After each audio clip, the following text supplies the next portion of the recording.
Dr. Gray's office, all to myself. Let's see if we can figure this guy out. I have finished tidying up Miss Beauregard's belongings. I will leave it to you to contact her agent and have them collect her things.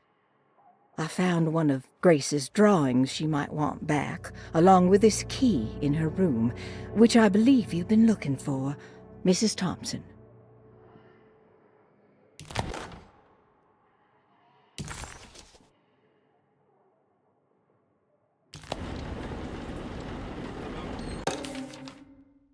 This is where McCarthy has hidden my favorite young. It's very important.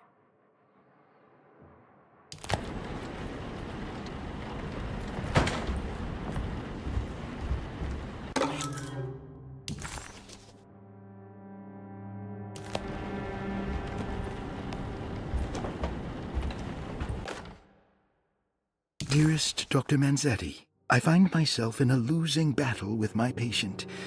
As I've disclosed in my previous letter, his delusions have him completely captured. It's bad enough that he is torturing himself with paranoia, but his madness turns out to be quite persuasive to others, effectively laying the ground for mass delusion. I am writing to you in hope that you can give me some guidance. Beyond my ambition to avoid devastating surgery on my patient, I have grown worried about my own defenses. The words of my patient are deranged, yet they often resonate with something primitive within me. I have tried photographing his brain with X-rays. It was surprisingly difficult to get good results. Dark blotches on the plates kept obscuring all details. My patient looked at the bad plates and cried out in terror, telling me the dark areas was the shadow of the worm, eating him from inside. I could not see anything out of the ordinary. I hope this is a sign that my mind is not as receptive to the madness as I had feared. After further inquiry, my patient described the shadows inside his mind as some kind of chthonic monstrosity that wants to undermine his sanctuary. This is clearly a reference to a place he calls Teroea, a sort of library or convent that works as a psychological haven. With this imaginary haven threatened by this Chthonian, he has now constructed another, less pleasant hiding spot. Lately, he has been bringing up a metaphor of a steamboat that has run aground, that he feels like he needs to start the engines and reverse, but he is afraid that the hole in the hull would cause the whole ship to sink. I've been watching him turn this metaphor into reality for the last week. He knows it's made up, but he is doubling down, trying to make it a real memory. I feel certain that this is my chance to break through the barriers of his self-deceit.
Detective Carnby. Good to see you again. Solved the case yet? I'm trying. Hey, Grace, you okay?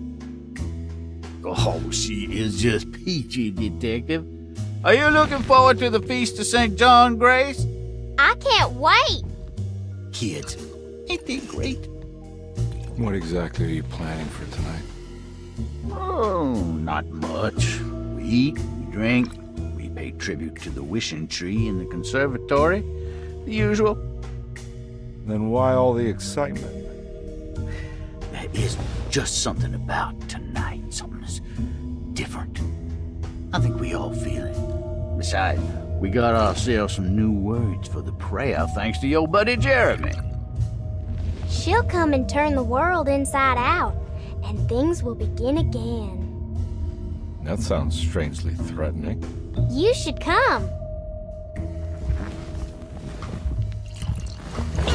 Oh, God damn it, Grace. Stay put for once.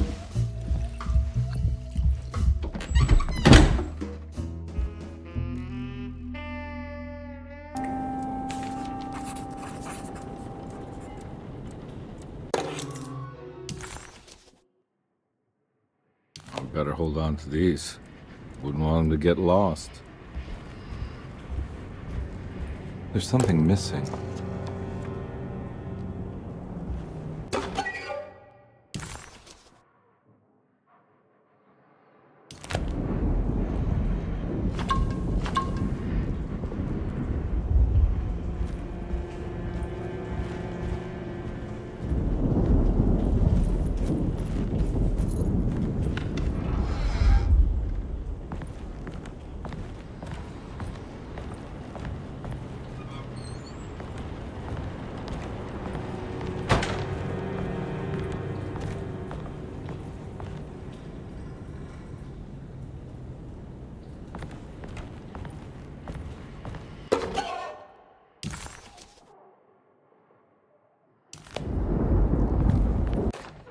Jeremy knew that the only one who could help him now was the guest in room number 3.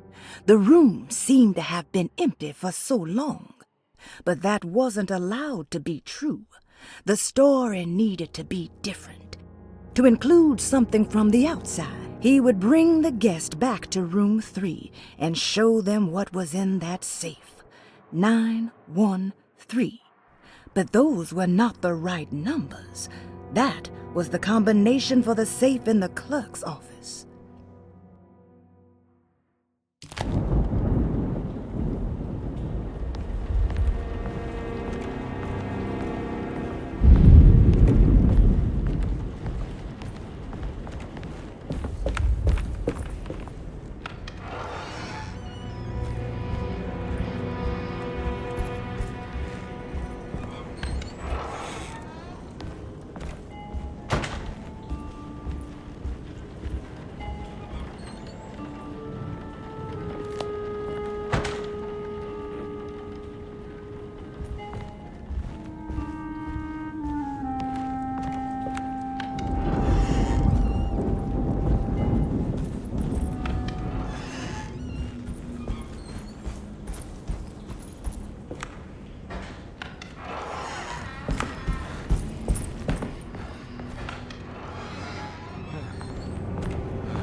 Detective Carnby, I'm terribly sorry that my niece has pulled you into this mess.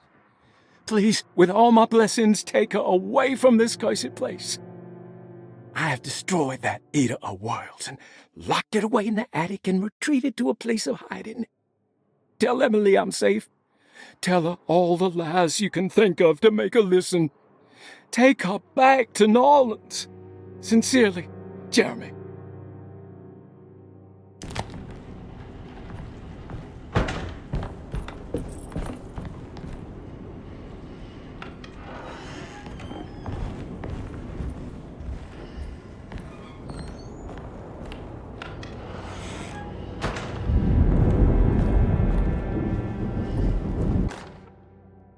Brother, I need you to trust me.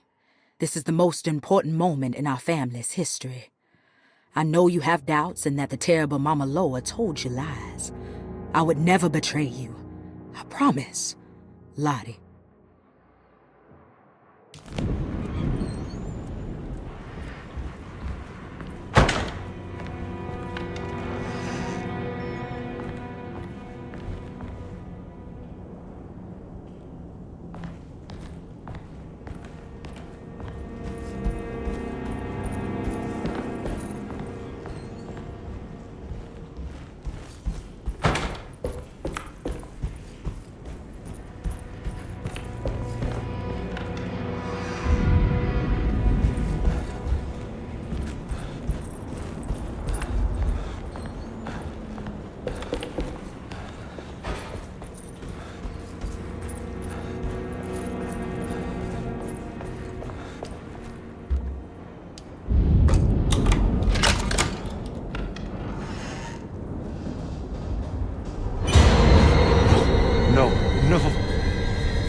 surprisingly neat.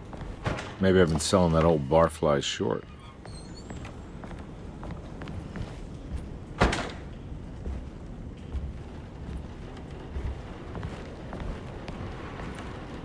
Looks like McCarthy has something hidden inside.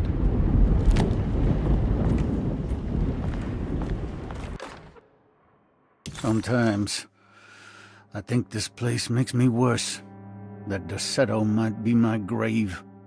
A coffin made of ostentatious architecture. A Taj Mahal for the drunken depressed. There's something about Derceto. Something about Dr. Gray.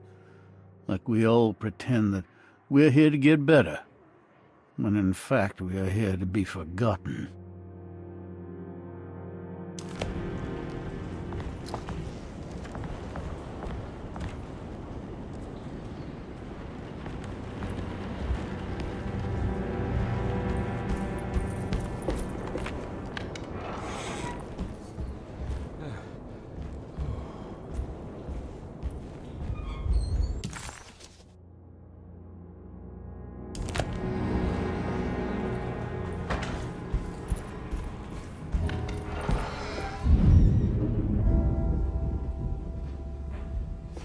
I can't take this much more. This has to end.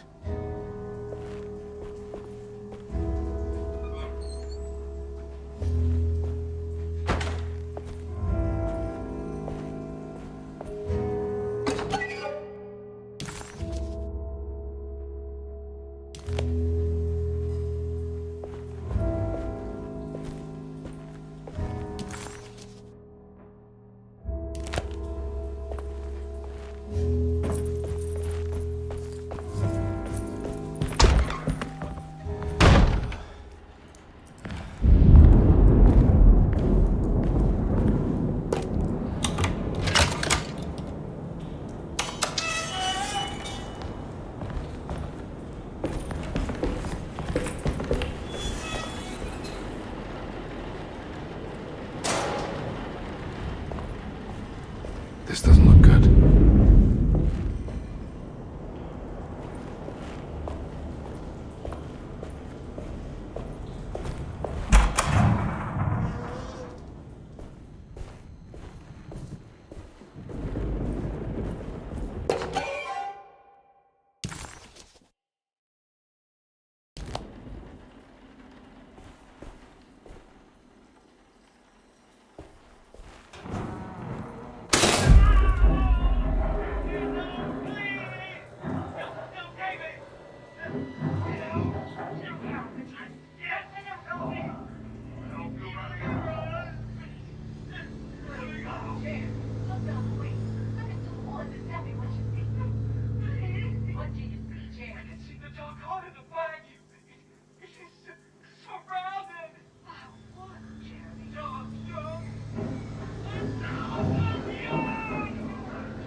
I need the key.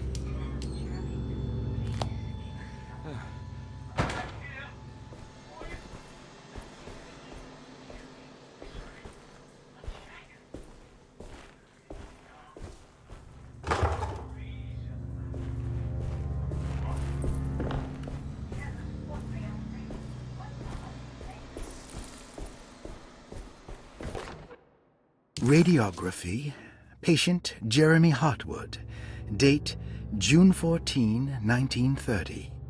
Plates. Jeremy's skull proved difficult to capture properly. Partial radiographs worked best.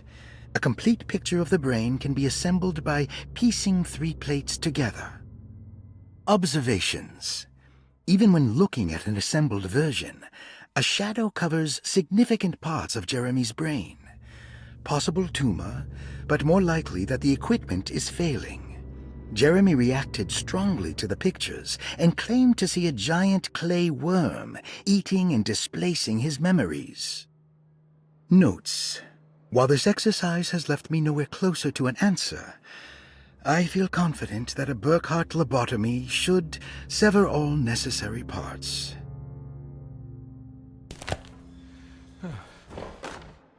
Hypothetical psychosurgery based on the ideas by Burkhardt and the St. Petersburg research could end up saving Jeremy's mind. Severing the connections around the frontal lobe would certainly solve most mental afflictions. The procedure would be brutal in performance, as well as in efficiency. An ice pick pushed through the edge of the eye and into the skull would untether the nerves like Alexander cutting the Gordian knot. As this would likely leave Jeremy in a very different condition, all other paths should first be explored. The medical instrument I would need for this lobotomy is missing, and I should have Waits order a new one.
Don't mind if I do.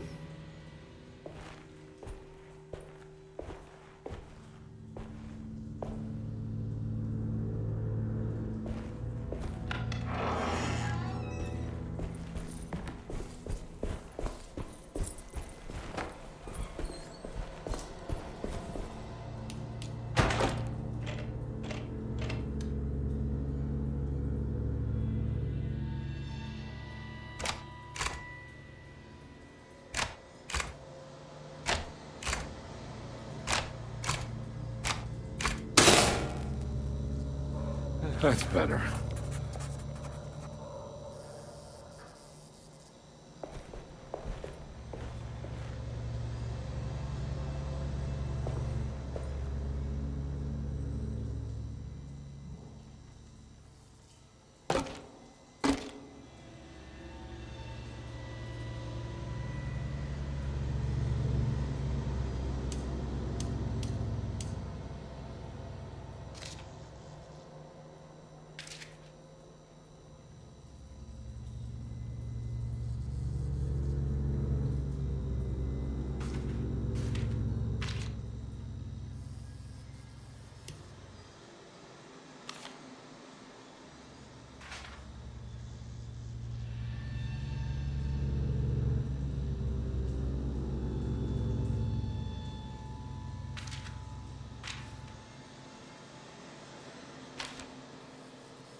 Why does this keep happening? What am I supposed to do?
And we're back here. Well, perfect time to have a look around this place.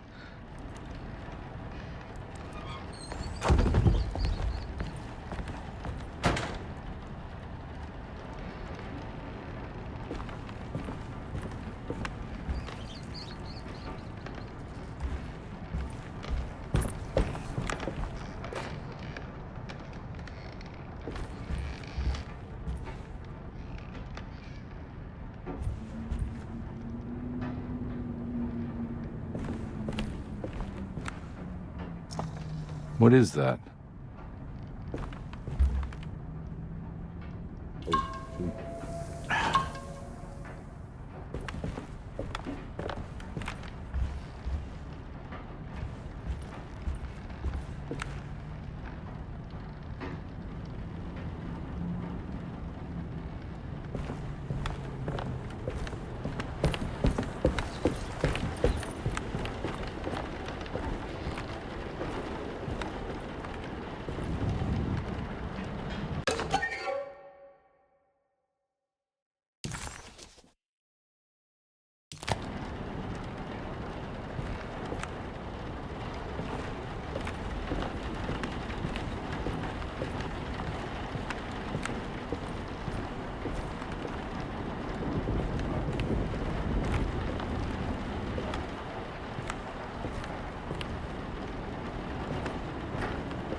Is anyone there? Jeremy? I need help! Wait.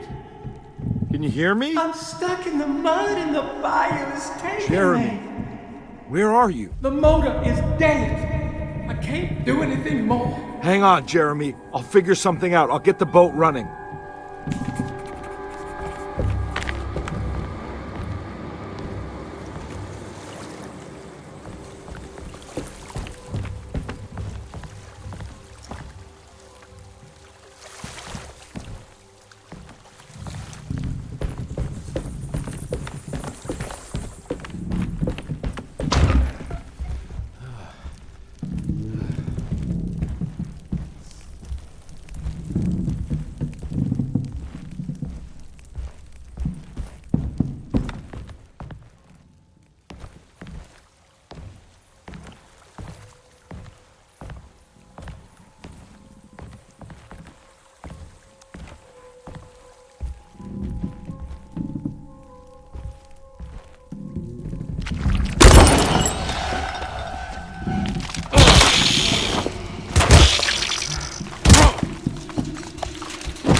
My weapon broke.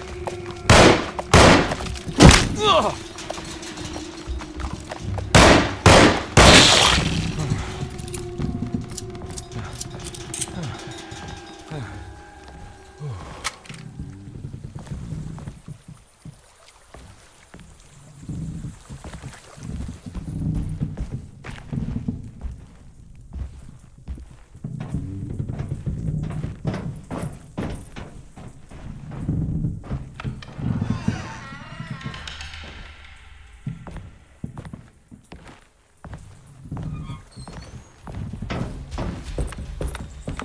The boat's wedged itself right into the bayou. If I get the motor started, I could try reversing back into the river.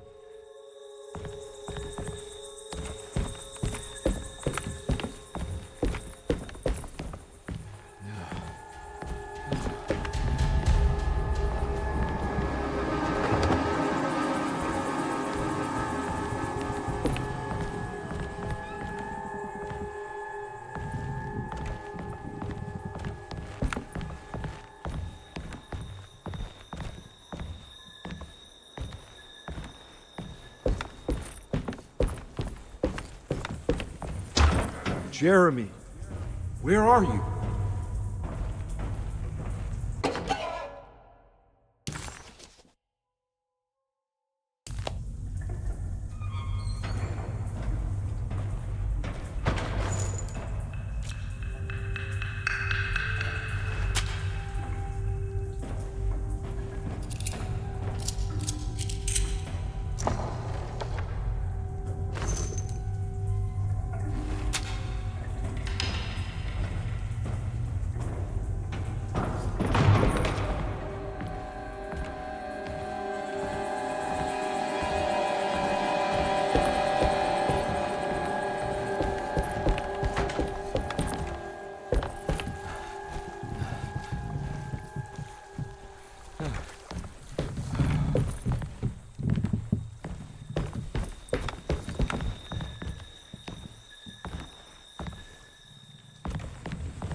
Looks pretty weak. I just need something to break it.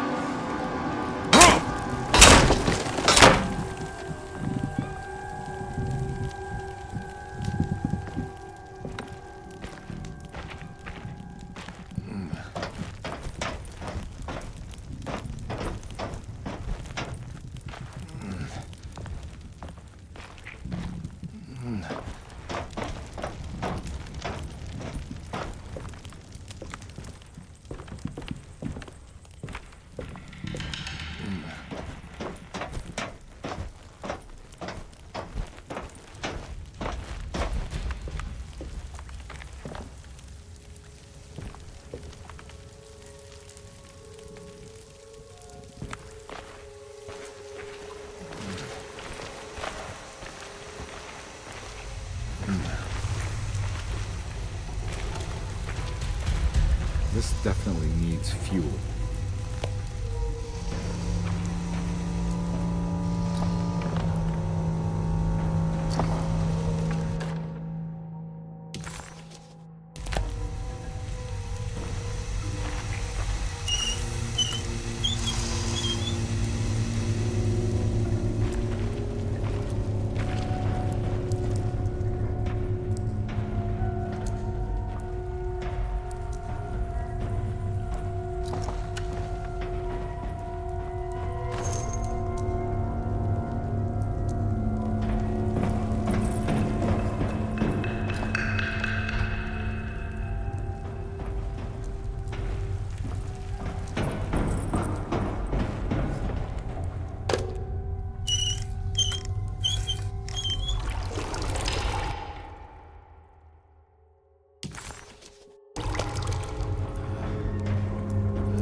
Are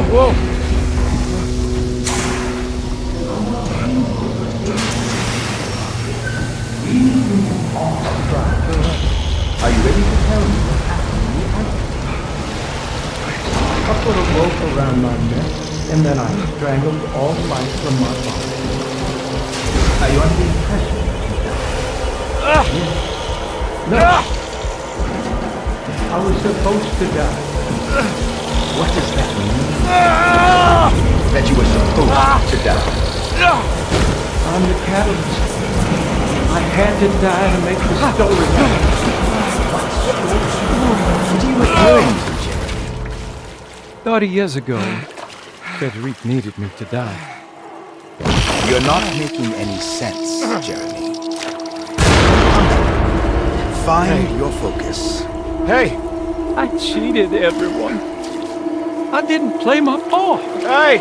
I escaped my doom. My destiny. Again, find your focus. Hey, I'm right here. What the hell is going on? Now everything is wrong. Nothing is in Hey! place. I'm right here! Calm down, Mr. Carnby. What do you want? Were you not talking to Jeremy right now? I haven't seen Jeremy all day. Are you all right, Detective? No. Actually, I don't think so. Well, maybe. I'm gonna go look for Jeremy. Good. Let me know if you find him.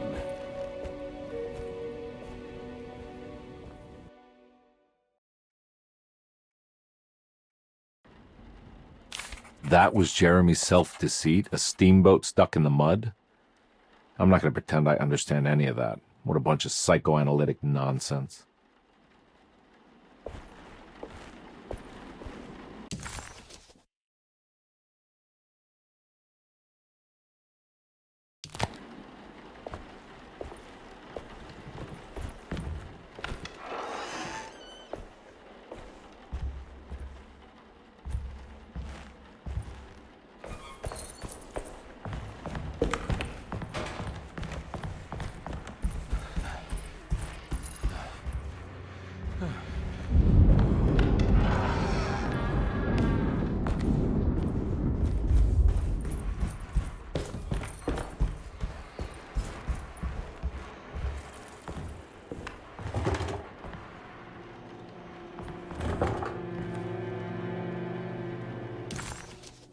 Jeremy.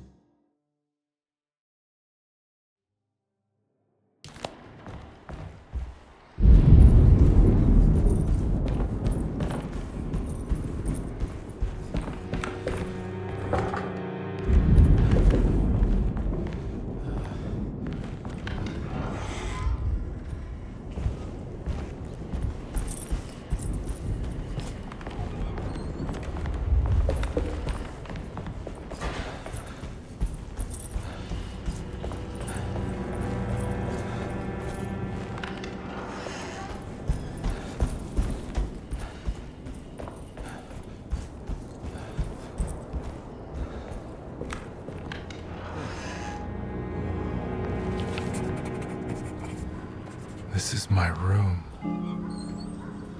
I belong here.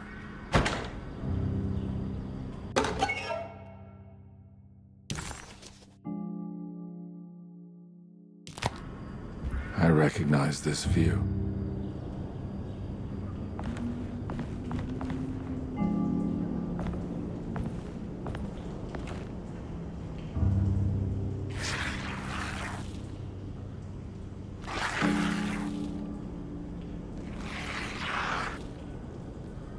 I know that number.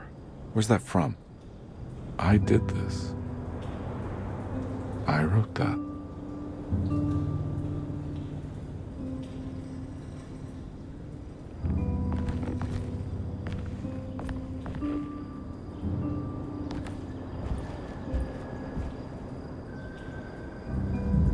I know the combination. I carry it with me.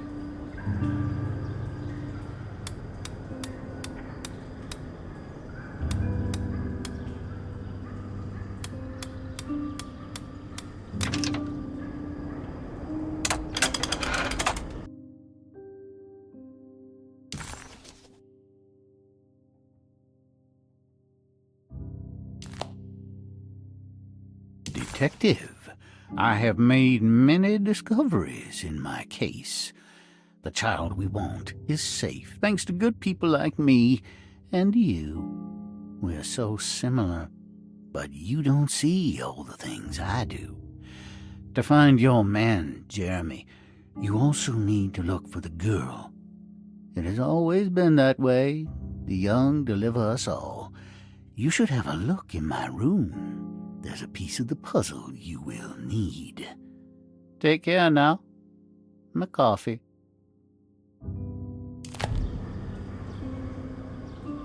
How long have I been here?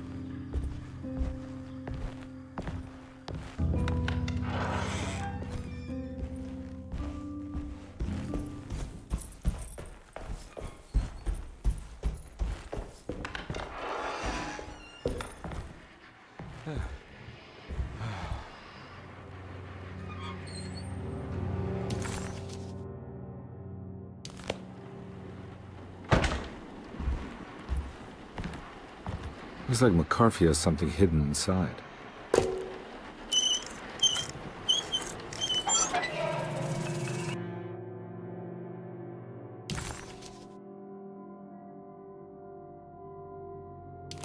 Why would McCarthy lock this up? Was he trying to keep Grace from completing the shape? If so, couldn't she have just made another drawing?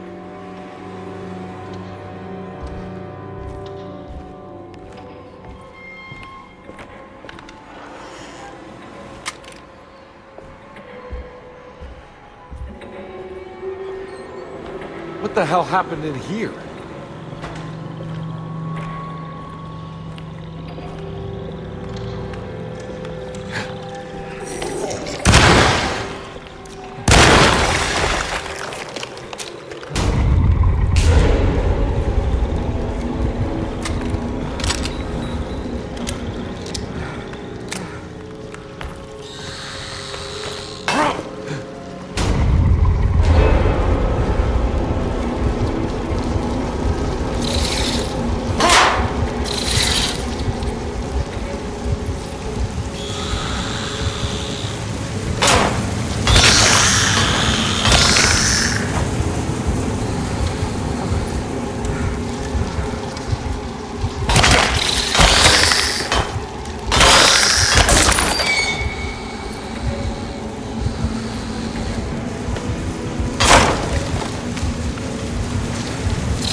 This looks familiar.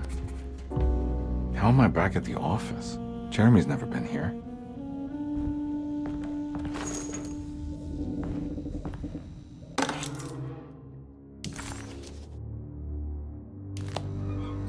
That's me, isn't it? How long had it been since I drowned myself in drink and depression? It had all felt so peaceful, slipping away into oblivion. A welcoming, dark voice wrapped around my mind like a heavy blanket. It turned off suddenly as I woke up from the sound of my office door closing shut. A messenger had left a telegram from Mrs. Saunders. She had a lead on where to find her husband and her kidnapped daughter.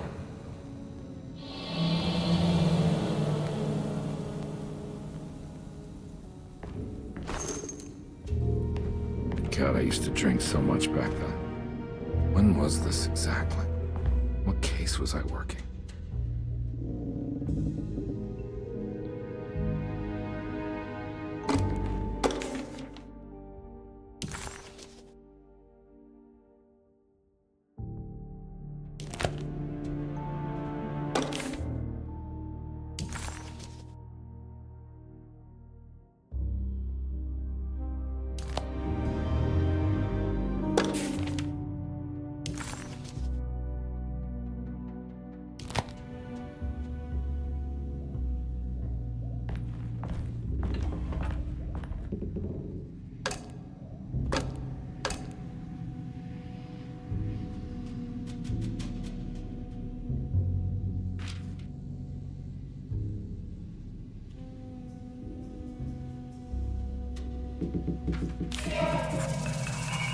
I remember this case.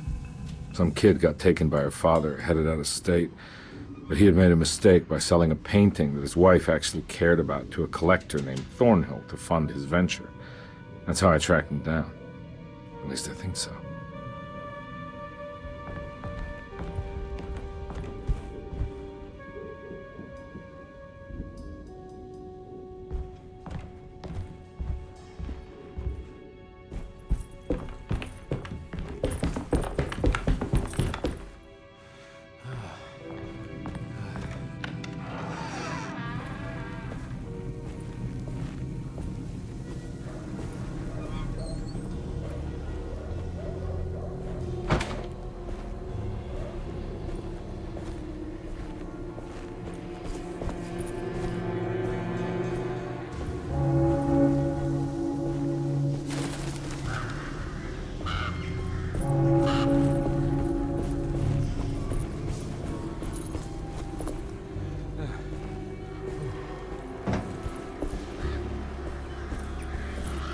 Thornhill wasn't a bad man, but he had principles keeping him from handing out information about his deals.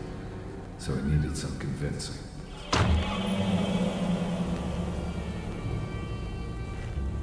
Well, every case can't be squeaky clean.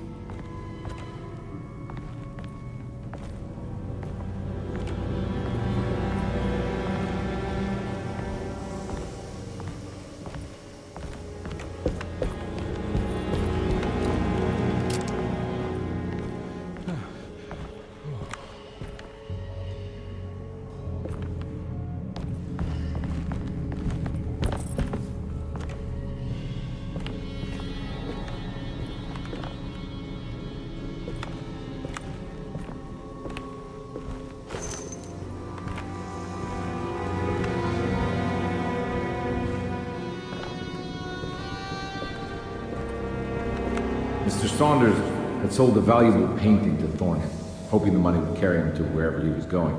The painting, now leaning on an easel in Thornhill's bedroom, had a certain mesmerizing gloom that seemed to call out to me, telling me I was needed for something important. I felt myself falling into the painting, only being brought back by Thornhill, thrusting an address to a Hotel St. George into my hand and asking me to get the hell out.